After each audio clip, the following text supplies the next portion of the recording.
All right, and finally, new rule. Republicans must quit pretending that their new voter ID laws have anything to do with stopping fraudulent voting, and instead start passing laws where if poor black people want to vote, they must first jump through an actual hoop.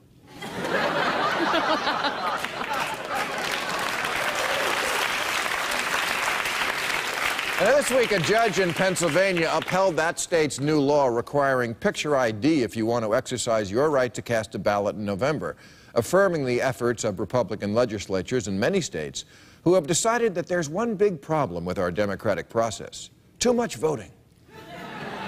I know it sounds counterintuitive. Election time used to mean get out the vote. Now it means you're here to vote, get out.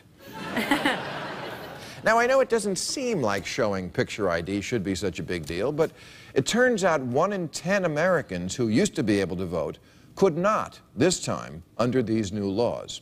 See, Republicans love America and cherish its ideals. So they ask themselves, what is it we have that many Democratic-leaning inner-city voters don't have? I know. We have photo ID, our driver's licenses, and many of them don't because they're too poor to own a car.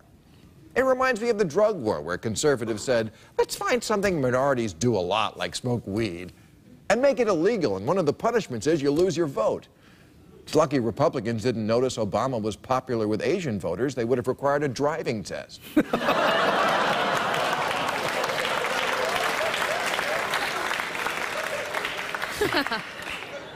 Listen, America has had a lot of tricky racist laws. It's part of the adventure of living here. That's what makes it dangerous and fun.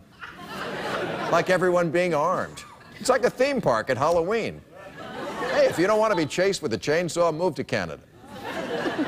But what makes the voter ID laws special is that they propose to solve a problem that doesn't exist. We have empirical data proving that essentially no one is showing up at the polls and impersonating a legally registered voter. Runaway slave laws were racist and wrong, but at least there occasionally was a runaway slave.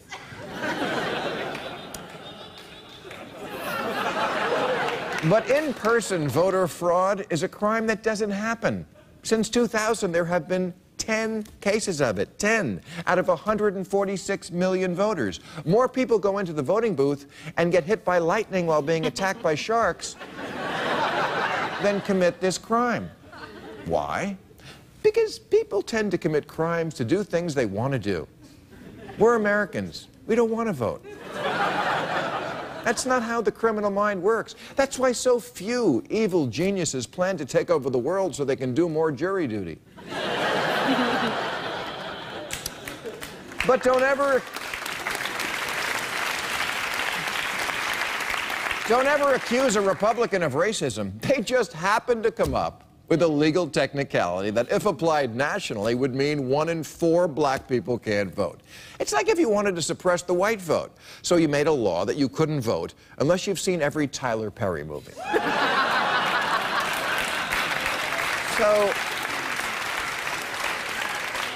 So I say this, fair is fair. If Republicans can make it harder for minorities to vote with their tricky ID laws, then we get to make it harder for teabaggers to vote by bringing back the literacy test.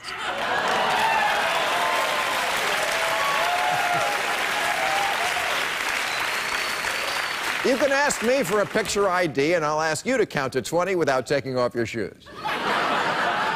And you can't vote unless you can answer these simple questions. 1, what did we call the world war that came before World War II? 2, 7/10 of the earth is covered by A, water, B, Mountain Dew, C, your ass.